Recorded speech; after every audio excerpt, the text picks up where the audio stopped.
پیش حق مجدہ شفاعت کا سناتے جائیں گے، آپ روتے جائیں گے پر ہم کو ہنساتے جائیں گے۔ اور باغ جنت میں محمد صلی اللہ تعالی علیہ وسلم، باغ جنت میں محمد مسکراتے جائیں گے، پھول رحمت کے گریں گے ہم اٹھاتے جائیں گے۔ حشر تک ڈالیں گے ہم پیدائش مولا کی دھوم، اور مثل فارس نجد کے قلعے گراتے جائیں گے۔ اور کیا ذوق بیان کیا، فرمانے لگے خاک ہو جائیں عدو جل کر مگر ہم تو رضا، دم میں جب تک دم ہے ذکر ان کا سناتے جائیں گے۔ جب تک سانسوں کی ڈوری چل رہی ہے، دم میں جب تک دم ہے ذکر ان کا سناتے جائیں گے۔ اللہ تبارک و تعالیٰ نے ہمارے محبوب کریم علیہ السلام کو دنیا میں بھیجا تو فرمایا یا ایھا الناس قد جاءکم برہان من ربکم، اے لوگو تمہارے پاس تمہارے رب کی دلیل آ گئی ہے۔ اللہ تبارک و تعالیٰ نے محبوب پاک علیہ السلام کو سراپا دلیل بنا کے بھیجا۔ باقی انبیاء کرام علیہم السلام کے پاس بھی اپنی نبوت کے دلائل کے طور پر بے شمار معجزات تھے، اور حضور کریم علیہ السلام کے تو پورے وجود کو ہی اللہ نے معجزہ بنایا ہے۔ اور نبی پاک صلی اللہ تعالیٰ علیہ وآلہ وسلم کی نبوت کی دلیلیں، حضور کے رسالت کے مستحکم دلائل جگہ جگہ آپ کو ملیں گے۔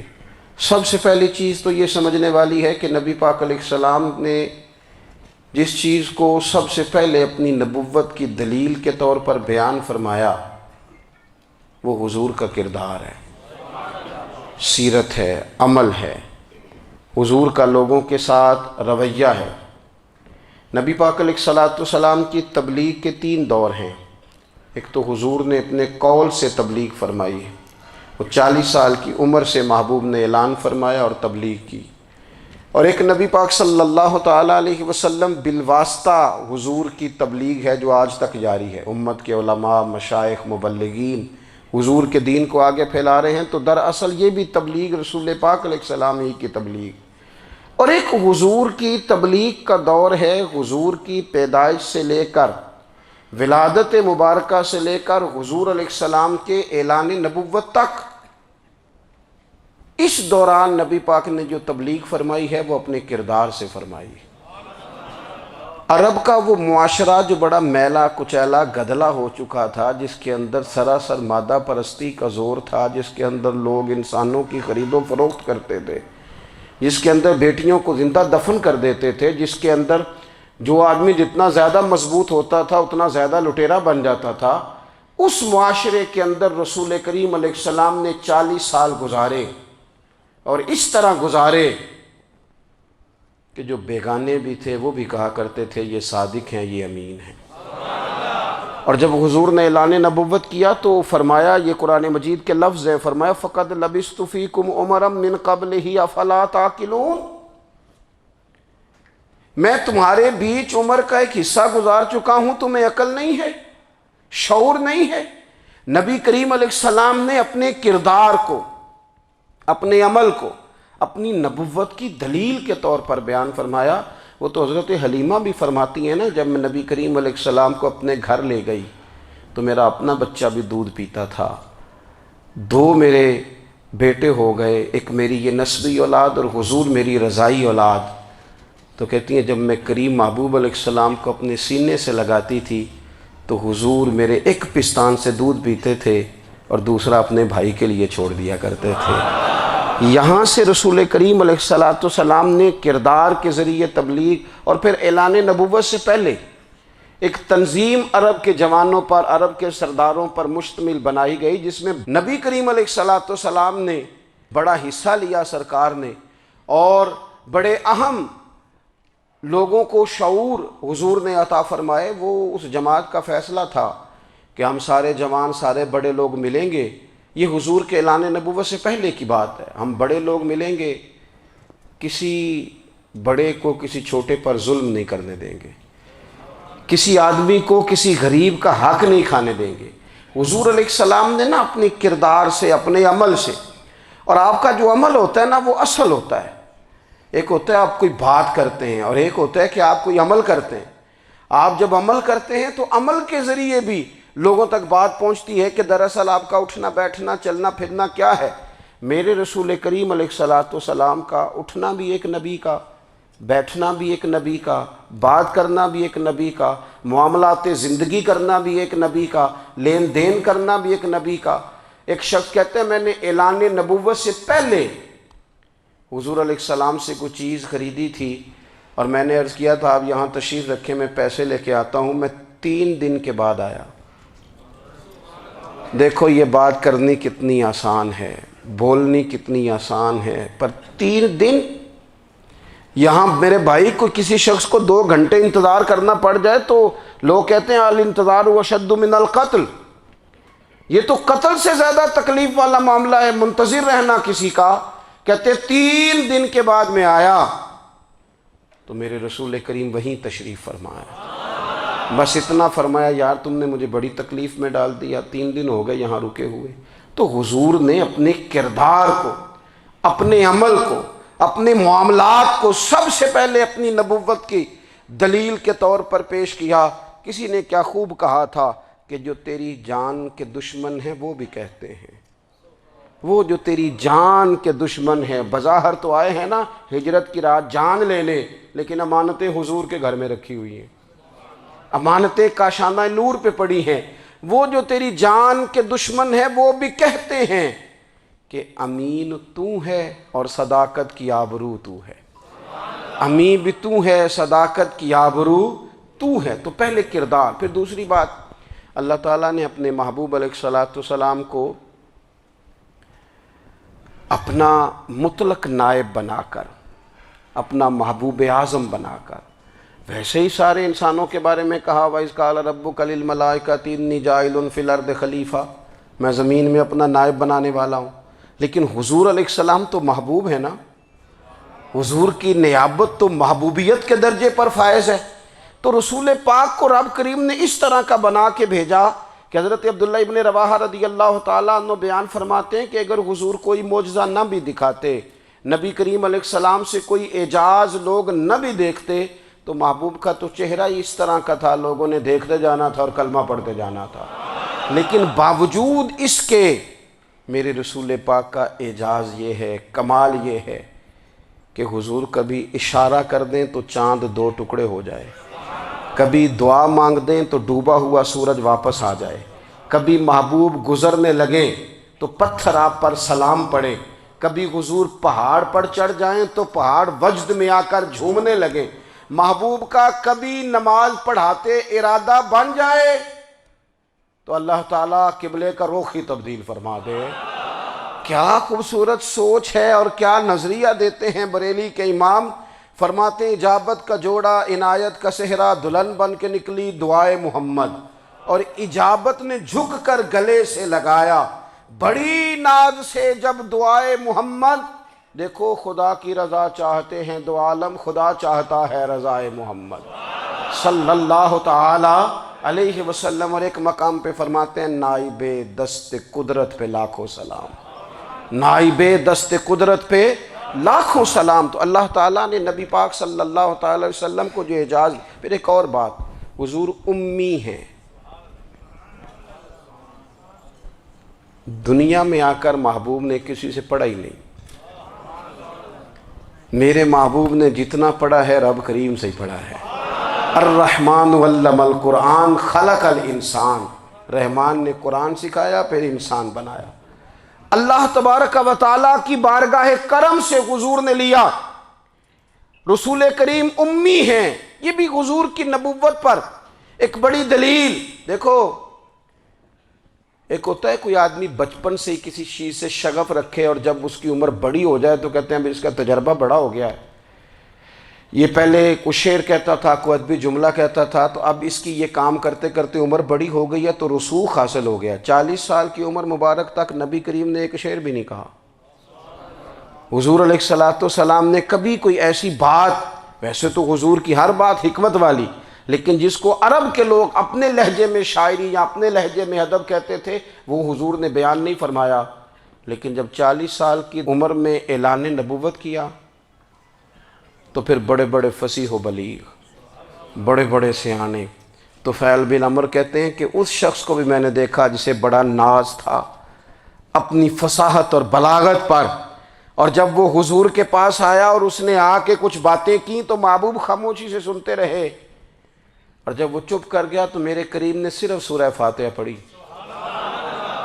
کبھی اٹھتا تھا، کبھی بیٹھتا تھا، کبھی غور کرتا تھا، کبھی دائیں جاتا تھا، کبھی بائیں جاتا تھا، پھر کہنے لگا بتاؤ نا کلام کس کا ہے؟ فرمایا اس رب کا، اس رب کا، اس رب کا جس کا میں رسول بن کے آیا ہوں۔ نبی کریم صلی اللہ تعالیٰ علیہ وسلم امی ہیں، لیکن حضور نے کائنات کے رازوں سے پردے ہٹا دیے، نبی کریم نے جینے کے سلیقے بتا دیے، حضور نے ہر شخص کو اس کے مقصد حیات سے آگاہ کر دیا۔ نبی کریم علیہ السلام نے وہ فلسفہ حیات بیان کیا کہ لوگوں کو صرف جینے میں ہی مزہ نہیں آیا، مرنے میں بھی مزہ آنے لگا۔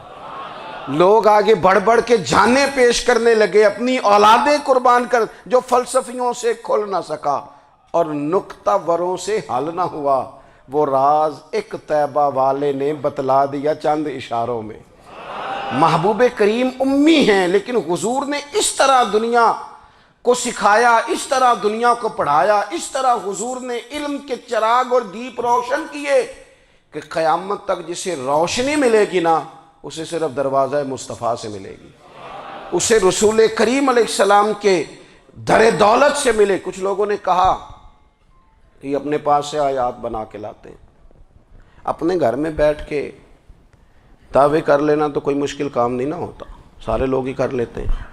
بلکہ وہ ہمارے ایک بزرگ کہا کرتے تھے، خیالی پلاؤ پکائیے تے گھیو کدے بھی کٹ نہ پائیے، کیونکہ کون سا پیسوں کا ڈالنا ہے، زیادہ ڈالیں آپ، اور زیادہ ڈالیں۔ بہت سارے لوگ ہیں آج بھی، کچھ لبرل ہیں بیچارے، کچھ دین بیزار طبقہ ہے، وہ کہتے ہیں جناب ہمیں تو جدید باتیں بتائیں، ہمیں تو نئے اسلوب کے مطابق لے کے چلیں، ہمیں تو او بھائی سن، میرے نبی پاک علیہ السلام نے فرمایا میرا قرآن کبھی پرانا نہیں ہوگا، اسے پڑھ کے دیکھ، اس کی جدت کا حسن دیکھ، یہ تو کھلا ہوا باغ ہے، تو ایک دفعہ اس کے قریب آئے گا تو خوشبو ملے گی، دوسری دفعہ آئے گا تو اس سے زیادہ تازی ملے گی، ایک دفعہ پھل کھائے گا تو مزیدار ہوگا اور دوسرا کھائے گا ہو سکتا ہے شکل ملتی جلتی ہو لیکن ذائقہ بڑا نرالا ہوگا۔ تو تو صحیح نا، جب کچھ لوگوں نے کہا یہ خود سے بنا کے آیات لاتے ہیں تو فرمایا وَإِن كُنتُمْ فِي رَيْبٍ مِّمَّا نَزَّلْنَا عَلَىٰ عَبْدِنَا فَأْتُوا بِسُورَةٍ مِّن مِّثْلِهِ، اگر تمہیں کوئی شک ہے اس میں جو ہم نے اپنے بندہ خاص میں نازل کیا ہے تو تم بھی اس جیسی ایک آیت بنا کے لاؤ۔ اور چلو چیلنج کھلا ہی دے دیا، فرما وَادْعُوا شُهَدَاءَكُم مِّن دُونِ اللَّهِ، اللہ اور اللہ والوں کو چھوڑ دو، تفسیری ترجمہ عرض کر رہا ہوں، یعنی صحابہ کو چھوڑ دو، حضور کے ماننے والوں کو چھوڑ دو، باقی ساری دنیا کے کافر کٹھے ہو جاؤ، ایک آیت بس قرآن جیسی لے کے آؤ، ایک آیت لے کے آؤ، ان کنتم صادقین، اگر تم سچے ہو۔ جوانوں سنو، کہا ایک آیت، اور یہ چیلنج آج تک قرآن مجید کا موجود ہے، آج تک وَإِن كُنتُمْ فِي رَيْبٍ مِّمَّا نَزَّلْنَا عَلَىٰ عَبْدِنَا فَأْتُوا بِسُورَةٍ مِّن مِّثْلِهِ، تم قرآن کے مقابلے کی ایک صورت لے کے آؤ اور سارے حمایتی اکٹھے کر لو اپنے، ان کنتم صادقین، اگر تم سچے ہو۔ جواب تو ادھر سے آنا تھا نا، لیکن کائنات کے رب نے جواب بھی خود دیا، فرمایا فَإِن لَّمْ تَفْعَلُوا وَلَن تَفْعَلُوا، اگر تم نہ لا سکے، اور فرمایا تم لا سکتے بھی نہیں، اگر تم نہ لا سکے اور تم لا سکتے بھی، نہ خنجر اٹھے گا نہ تلوار تم سے، یہ بازو میرے آزمائے ہوئے ہیں، وَلَن تَفْعَلُوا، تم لا بھی نہیں سکتے، فَاتَّقُوا النَّارَ الَّتِي وَقُودُهَا النَّاسُ وَالْحِجَارَةُ، پھر اس آگ سے ڈر جاؤ جس کا ایندھن آدمی اور پتھر ہے، اُعِدَّتْ لِلْکَافِرِین، بنائی کافروں کے لیے، بنائی مومنوں کے لیے تو رب نے جنت بنائی ہے، اُعِدَّتْ لِلْکَافِرِین، یہ دوزخ اللہ نے کن کے لیے بنائی ہے؟ اُعِدَّتْ لِلْکَافِرِین کہتا ہے کافر کے لیے بنایا۔ تو اللہ تبارک و تعالیٰ نے میرے رسول پاک صلی اللہ تعالیٰ علیہ وسلم کو وہ کتاب عطا فرمائی، اور پھر حضور کی فصاحت و بلاغت، معرفت. دیکھو ایک ہوتا ہے گھنٹوں باتیں کرنا، ایک ہوتا ہے کئی کئی والیم پر مشتمل، کئی کئی جلدوں پر مشتمل کتب کا لکھنا، اور ایک ہوتا ہے کسی بندے کا ایک بات کرنا اور سامنے والے کی طبیعت کو اتنا جگا دینا کہ اگلی بات فوراً ہی اس کی سمجھ میں آ جائے. اور حضور نہ کسی کی انا کو نہیں جگاتے تھے. ہم بعض اوقات کسی سے خطاب کرتے ہیں، بات کرتے ہیں تو سامنے والے کی انا کو جگا دیتے ہیں، ٹھیس پہنچاتے ہیں. وہ کہتا چل پھر تگڑا ہو جا، میں بھی آیا. حضور انا نہیں جگاتے تھے، میرے نبی پاک ضمیر جگاتے تھے تاکہ وہ شخص فیض حاصل کر سکے، اسے کچھ ملے. نبی کریم کا جو انداز تکلم ہے وہ اس طرح کا ہوتا تھا کہ انسان خود بخود کھل اٹھتا تھا کہ مطلب یہ بات ہونے کیا لگی ہے، مطلب حضور کیا فرمانے لگے. نبی کریم صلی اللہ تعالی علیہ وسلم ایک دن محبوب کریم نے صحابہ کے بھی یہ حضور کی فصاحت و بلاغت دیکھے. فرمایا محبوب نے کتنا نادان ہے وہ شخص جو اپنے ماں باپ کو گالی دے. کھلی ہو گئی لوگوں کی آنکھیں، کان کھڑے ہو گئے کہ یا رسول اللہ کون ایسا بدبخت ہے جو ماں باپ کو گالی دے گا. اب جب سوالات ذہنی سطح پر پوری طور پر ابھر گئے نا تو اب رسول کریم نے بات سمجھائی. یہ ہے فصاحت و بلاغت، تیرے آگے ہیں یوں دبے لچے فصحاء عرب کے بڑے بڑے، کوئی جان منہ میں زبان نہیں بلکہ جسم میں جان نہیں. یا رسول اللہ کون ایسا نالائق ہے جو ماں باپ کو گالی دے. اب جب ذہنی سطح یہاں تک ابھر آئی تو اب حضور نے سمجھایا. فرمایا جب تم کسی کے ماں باپ کو گالی دو گے نا تو وہ بھی تو جواب میں تمہارے ماں باپ کو دے گا نا. تو فی نفس ہی یہ تم نے خود ظلم کیا ہے اپنے ماں باپ پر. کیوں تم نے ایسا لہجہ اختیار کیا کہ جس سے سامنے والے کی انا جاگ جائے اور وہ تمہارے مقابلے میں آ کر کے کھڑا ہو جائے. کیوں تم نے اس طرح کے انداز اختیار کیے کہ جس سے سامنے والا بھی سارے پنجے کھڑے کر کے باہر نکل آئے اور کہے آ جاؤ پھر میں بھی میدان میں حاضر ہوں. رسول کریم کی فصاحت بلاغت دیکھیں نا، حضور 2-4 جملوں میں ساری بات سمجھا جاتے ہیں. ایک حدیث پاک اگر ہماری سمجھ میں آ جائے، ایک روایت نبی پاک صلی اللہ تعالی علیہ وسلم نے فرمایا خوبصورت مسلمان وہ ہے جو بے مقصد باتوں کو چھوڑ دے. لو اس سے پوری زندگی سجائی جا سکتی ہے، ایک جملے سے پوری زندگی سواری جا سکتی ہے. کوئی لمبی چوڑی باتوں میں جانے کی ضرورت نہیں. کہا خوبصورت مسلمان یہ ہے جو بے مقصد باتوں کو چھوڑ دے، لا یعنی باتوں کو. کیا کہتے ہیں ہمارے دیہات کے لوگ، جڑے پنڈ جانا نہیں اودا راہ پوچھنے دی. لیکن آج کل لوگ باز آندے یعنی جس بات کا بالکل تعلق نہیں نا وہ بات بھی کرتے جاتے ہیں، جس کا شعبہ ہی نہیں وہ بھی چھلانگ لگا کے اس میں آ جاتا ہے. ہم اپنا وقت ضائع کرتے ہیں، اپنی صلاحیتیں ضائع کرتے ہیں، اپنا نقصان کرتے ہیں. ہم اپنا کام صحیح کر کے نہیں کرتے اور دوسری ساری دنیا کو ٹھیک کرنا چاہتے ہیں. او بھائی آپ جس جگہ جس شعبے سے تعلق رکھتے ہیں آپ اپنے معاملات میں مضبوطی پیدا کریں. حضور نے اپنی فصاحت کے ساتھ بلاغت کے ساتھ لوگوں کو قائل کیا اور قرآن مجید کی تاثیر کا یہ اثر میرے کریم رسول نے دکھایا کہ رات کو جب حضور بیٹھ کے قرآن پاک پڑھتے تھے نا، جب یاسین والے نبی خود یاسین کی تلاوت کریں،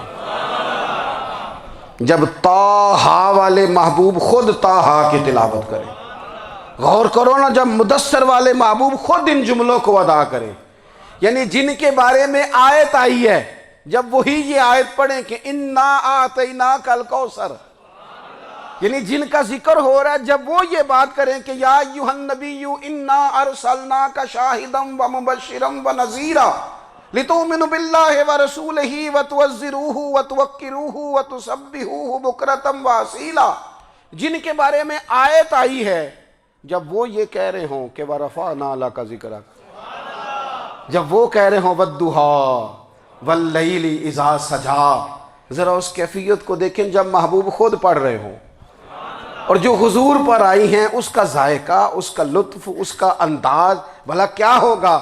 حضور جب رات کو پڑھتے تھے نا قرآن پاک تو جو پکے کافر تھے نا ابو جہل جیسے لوگ وہ بھی جھاڑیوں میں چھپ چھپ کے مدینے والے کی تلاوت سنا کرتے تھے، حضور کی تلاوت سنا کرتے تھے. یہی بہتر ہے کہ پردوں میں وہ پردہ پوش رہے وہ اگر پردے ہٹا دے تو کسے ہوش رہے۔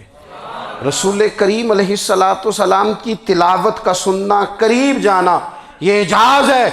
حضرت فاروق اعظم کہتے ہیں میں طبیعت کا بڑا ڈاڈا تھا، مزاج کا بڑا سخت تھا، زندگی ہمیشہ ڈٹ کر گزاری، باتوں پر کھڑا رہنا آتا تھا، پر جب میری بہن نے مجھے چند آیتیں سنائی نا تو میں تڑپ ہی گیا۔ گھروں آیا سا مار مقامنے نو، ہن مینو مار دے لے چلو، اوے متے عمر دی عمر برباد ہو جائے جتھے عمر سوار دے لے چلو۔ یہ اعجاز ہے رسول کریم صلی اللہ تعالیٰ علیہ وسلم پر نازل ہونے والی کتاب کا۔ پھر حضور نے خبریں دی، نبی پاک نے خبریں دی۔ حضور نے فرمایا روم فتح ہوگا، وہ ہوا۔ نبی کریم علیہ السلام نے فرمایا شام فتح ہوگا، تو شام فتح ہوا۔ فرمایا ایران فتح ہوگا، تو ایران فتح ہوا۔ سراقہ بن مالک کہتے ہیں ایک گاؤں پر بھی مسلمانوں کی حکومت نہیں تھی، ایک گاؤں پر۔ حضور مکہ مکرمہ سے نکل رہے تھے، مدینہ طیبہ تشریف لے جا رہے تھے، ابھی راستے میں تھے، میں 100 سرخ اونٹوں کے لالچ میں معاذ اللہ حضور کو گرفتار کرنے پہنچ گیا۔ محبوب نے حکم دیا، حضور کا معجزہ میں نے آنکھوں سے دیکھا، میرا گھوڑا زمین میں دھستا چلا گیا، میں نے معافی مانگی، حضور نے معاف کر دیا۔ میں نے سمجھا اچانک ہو گیا ہے۔ یہ منوانا بھی بڑا مشکل کام ہے۔ شجر و حجر پہچان گئے، انسان کی نظروں میں شاکی رہا۔ یہ کچھ ایسے لوگ ہیں جن کو منوانا توبہ توبہ، ماننے کو تیار نہیں، دیکھ دیکھ کے بھی ماننے کو تیار ہے نہیں، ماننے کو تیار ہی نہیں۔ کہتے ہیں کہ میں نے پھر چاہا آگے بڑھنا تو پھر زمین کے اندر میرے گھوڑے کے پیر دھنسنے لگے، پھر معافی مانگی۔ کریم تیرے معاف کرنے کی ادا پہ بھی قربان جائیں۔ یہ نہیں فرمایا کہ تو بار بار یوں ہی کرتا ہے، فرمایا معافی مانگتا ہے، جا میں نے معاف کیا۔ کہتے ہیں 3 دفعہ میں آگے بڑھا، 3 دفعہ حضور نے معاف کیا تو مسکرا کے فرمانے لگے تو یہاں مجھے گرفتار کرنے آیا ہے، وہ کیسر روم کا علاقہ فتح ہوگا۔ وہ کنگن جو پہنتا ہے نا ہاتھوں میں، بادشاہ کے کنگن معروف ہیں، وہ تیرے ہاتھوں میں آئیں گے۔ اللہ کرے آپ سمجھیں۔ یہ جو لوگ ڈری ڈری سہمی اور ہمارے بچے مایوسی کی معاذ اللہ باتیں کرتے ہیں، وہ دیکھیں حضور کس طرح کی گفتگو فرماتے ہیں۔ ابھی ایک گاؤں پر بھی اسلام کی حکومت نہیں، لیکن حضور کا خبر دینے کا انداز۔ کریم فرمانے لگے وہ کیسر روم کے جو کنگن ہوں گے وہ تیرے ہاتھوں میں آئیں گے۔ جناب سراقہ بن مالک فرماتے ہیں کہ میں مسلمان ہو گیا، حضور کا وصال ہو گیا، کنگن نہیں آئے۔ حضرت ابوبکر صدیق کا وصال ظاہری ہو گیا، کنگن نہیں آئے۔ جناب عمر کا دور آ گیا، سراقہ بوڑھے ہو گئے۔ کوئی بندہ پوچھتا نا کہ اب تو عمر ڈھل گئی ہے، زندگی کا پتہ نہیں، کہنے لگے نہیں میں نہیں جاتا، جب تک کنگن نہیں آتے اسرائیل کوئی نہیں آئیں گے، کیونکہ ساڈے نبی دی زبان ساڈے واسطے قرآن۔ جو دن کو کہہ دیا دن ہے تو دن نکل آیا، جو شب کو کہہ دیا شب ہے تو رات ہو کے رہی، اور خدا نے ان کی زبان کو وہ اختیار دیا، جو نکلی منہ سے ان کے وہ بات ہو کے رہی۔ اور فاضل بریلوی کا تو انداز ہی پھر انوکھا ہے نا، وہ تو کہتے ہیں وہ زبان جس کو سب کن کی کنجی کہے، جس کو سب کن کی کنجی کہیں، اس کی نافذ حکومت پہ لاکھوں سلام۔ کہنے لگے نہیں آتے حضرت اسرائیل، فکر نہ کرو، بوڑھے ہو گئے تھے، نکلنا گھر سے بند کر دیا تھا، حضرت عمر کا دور تھا، کنگن آ گئے۔ حضرت فاروق اعظم نے ان کے پوتوں سے، نواسوں سے، بچوں سے کہا جاؤ بلا کے لاؤ، کہا دادا جان بوڑھے ہیں، فرمایا تم کان میں کہہ دینا کنگن آ گئے، پھر تم دیکھنا تو صحیح۔ پھر حضرت سراقہ آئے، حضور نے جو خبریں دیں، نبی پاک علیہ السلام نے جو گزشتہ قوموں کے احوال بیان کیے، اور پھر میرے نبی پاک علیہ السلام نا دنیا میں عزتیں دینے آئے۔ عزتیں، یہ مزاج ہمیں کم کرنا چاہیے۔ یہ جو ہم ساری زندگی اس کام میں لگا دیتے نا کسی کو نیچا کیسے دکھانا ہے، یہ انداز حضور نے نہیں ہمیں دیا۔ آپ دیکھو حضور تشریف لائے تو ہمیں پتہ چلا کہ حضرت یوسف جیسا سونا کوئی نہیں، حضور تشریف لائے تو ہمیں پتہ چلا کہ حضرت داؤد جیسی خوبصورت آواز کسی کی نہیں، حضور تشریف لائے تو ہمیں پتہ چلا کہ جناب عیسیٰ علیہ السلام کا فقر اختیاری کس طرح کا تھا، محبوب تشریف لائے تو ہمیں پتہ چلا کہ حضرت موسیٰ کا جلال کس طرح کا تھا۔ یہ تو حضور آئے تو نبی پاک علیہ السلام نے اس کی بھی عظمت بیان کی، اس کی بھی شان بیان کی۔ حضور نے بتایا کہ ابو بکر صدیق کی شان کیا ہے، فاروق اعظم کا مرتبہ کیا ہے، عثمان غنی کی حیا کیا ہے، مولا علی کی شجاعت کیا ہے، اہل بیت نبوت کی عظمت کیا ہے۔ حضور آئے عزتیں دینے، ماں کو عزت دی مدینے والے رسول نے۔ کہا جس کا باپ راضی ہو گیا اس کا رب راضی ہو گیا۔ فرمایا جو 2 بیٹیاں 3 بیٹیاں 4 بیٹی بہنیں یا 1 بیٹی یا بہن بیاہ کے آ گیا نا، اس طرح میری 2 انگلیاں جڑی ہوئی ہیں، میرے ساتھ جڑ کے جنت میں جائے گا۔ رسول کریم صلی اللہ تعالی وسلم نے عزت دی۔ حضور عزتیں دینے، کوئی اعزاز نہیں۔ ان پڑھ بندہ ہے، سادہ ہے، غریب ہے، مزدوری کرتا ہے، ہاتھوں پہ چھالے، یا رسول اللہ اس کا بھی کوئی اعزاز ہے؟ قربان جائیں، میرے کریم نے عزت دی، فرمایا محنت کر کے روزی کمانے والا تو اللہ کا دوست ہے۔ یہ اینٹیں اٹھانے والا، یہ مشقتیں کرنے والا، یہ صبح دیہڑی پہ جانے والا، یہ بیچارہ جو اچار سے روٹی کھاتا ہے، تو نے ہر شخص کی قسمت میں یہ عزت لکھی اور آخری خطبے کی صورت میں وصیت لکھی۔ رسول کریم نے ہر بندے کو اعزاز دیا، عظمتیں دی۔ حضور عزتیں دینے آئے، نبی پاک علیہ السلام نے اعزازات دیے، حضور نے نوازا۔ یہ ساری چیزیں میرے رسول پاک کی تشریح، اور پھر یہ جو حضور کے صحابہ اور اہل بیت ہیں نا، یہ بھی میرے نبی پاک کی نبوت کی دلیل ہے۔ اتنی جلدی انقلاب آیا نہیں کرتے، وہ کل تک جو رہزن تھے حضور نے راہبر بنا دیے۔ وہ لوگ جو کل تک ایک دوسرے کے گلے کاٹ کے کھاتے تھے، ایک دوسرے کو مارتے تھے، تکلیف پہنچاتے تھے، برادری ازم پہ لڑتے تھے، حضور نے بھائی بھائی بنا دیے۔ ایک پلیٹ میں کھانا کھانے لگے، سیدنا بلال حبشی، صہیب رومی، سلمان فارسی، حضور نے یوں کر کے ملا دیا۔ نبی کریم علیہ السلام نے تقسیمیں ختم کر دی دنیا میں۔ حضور کہ صحابہ نے اپنا کردار اس طرح کا دکھایا، اتنا بلند کیا، اور صحابہ کرام علیہم رضوان اس کو دے کر اتنی بلندیوں پہ گئے کہ گواہیاں اللہ کا قرآن دیتا ہے۔ فرمایا محمد الرسول اللہ والذین معہ اشداء علی الکفار رحماء بینہم تراہم رکعا سجدا یبتغون فضلا من اللہ ورضوانا۔ فرمایا یہ جو میرے محبوب کے ساتھ والے ہیں کافروں پر سخت ہیں، آپس میں نرم دل ہیں، تم جب بھی انہیں دیکھو گے سجدے کرتے دیکھو گے، رکوع کرتے دیکھو گے، تم انہیں دیکھو گے اللہ کی رضا کے متلاشی ہیں۔ انہیں ساری مادہ پرستی سے نکال کر محبوب نے رب کی رضا کے رستے پہ ڈال دیا۔ میرے نبی کریم سید عالم صلی اللہ تعالیٰ علیہ وسلم کی نبوت کے دلائل کے طور پر یہ ساری چیزیں آئیں۔ بس میں بات سمیٹنے لگا ہوں۔ حضور کا جو اخلاق ہے نا، وہ بھی نبی کریم علیہ السلام کی نبوت کی بہت بڑی دلیل ہے۔ وَإِنَّكَ لَعَلَىٰ خُلُقٍ عَظِيمٍ۔ محبوب ہم نے آپ کو نا خلق عظیم کا مالک بنایا ہے۔ کچھ لوگ سمجھتے ہیں صرف آپ کا بولنے کا انداز ٹھیک ہو تو آپ با اخلاق ہیں۔ نہیں بھائی، بولنے کا انداز ٹھیک ہونا با اخلاق نہیں، سچ بولنا اخلاق کی علامت ہے۔ آپ کا حق بات کرنا اخلاق ہے، آپ کا صحیح گواہی دینا اخلاق ہے، آپ کا اللہ تعالیٰ کی طرف سے آزمائش آنے پر صبر کا مظاہرہ کرنا اونچا اخلاق ہے۔ رب نعمت دے تو آپ کا وجود ڈھلتا جائے شکر میں، یہ اخلاق ہے۔ رب کریم اگر آپ کو کسی وقت کسی آزمائش میں اپنی حکمت سے ڈالتا ہے تو عزت نفس کو برقرار رکھنا، خودداری کو برقرار رکھنا، یہ اخلاق۔ نبی پاک نے اعلیٰ ترین اخلاق کی بات بتائی، اعلیٰ ترین۔ حضور نے لوگوں سے بیعت لیتے وقت کہا تھا میرے ہاتھ پر بیعت کرو، چوری نہیں کرو گے۔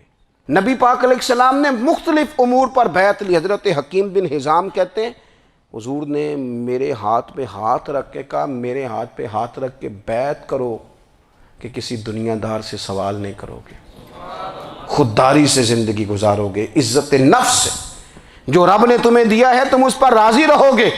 لوگوں کی جیبوں کو ٹٹولنا، دوسروں کی دولتوں پہ راج کرنا، دوسروں کے مال پر نگاہیں ڈالنا، اللہ کے حبیب نے پسند نہیں فرمایا۔ فرمایا بیعت کرو کہ تم کبھی کسی سے سوال نہیں کرو گے۔ حد ہو گئی۔ نبھانے والوں نے پھر اس عہد کو نبھایا اور کمال کر دی۔ حضرت حکیم بن حزام گھوڑے پہ بیٹھے تھے، ہاتھ میں درہ تھا، وہ زمین پہ گر گیا، قریب غلام کھڑا تھا، حضرت حکیم بن حزام خود گھوڑے سے اترے، درہ اٹھایا، دوبارہ گھوڑے پہ بیٹھے، غلام عرض کرنے لگا حضور مجھے بتا دیتے میں اٹھا کے دے دیتا، آنکھیں چمک اٹھیں، فرمانے لگے کیسے بتا دیتا، اپنے رسول سے وعدہ کیا ہے کبھی کسی سے سوال نہیں کروں گا، کبھی سوال نہیں کروں گا۔ اللہ کے محبوب نے ہمیں اعلیٰ اخلاقی قدروں کی بات ہمیں سکھائی ہے۔ ہم دیکھتے ہیں کہ بڑی جلدی 2 4 5 لوگوں کے غصہ دلانے پر ہم ساری اخلاقی حدوں کو کراس کر جاتے ہیں۔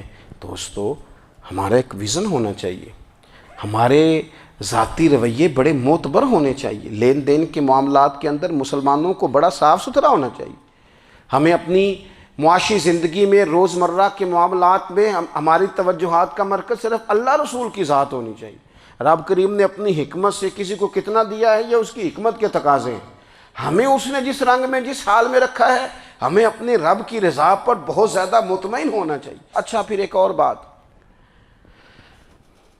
جن چیزوں کو ہم نے دکھ بنایا ہے نا یہ تو وہاں دکھ تھا ہی نہیں،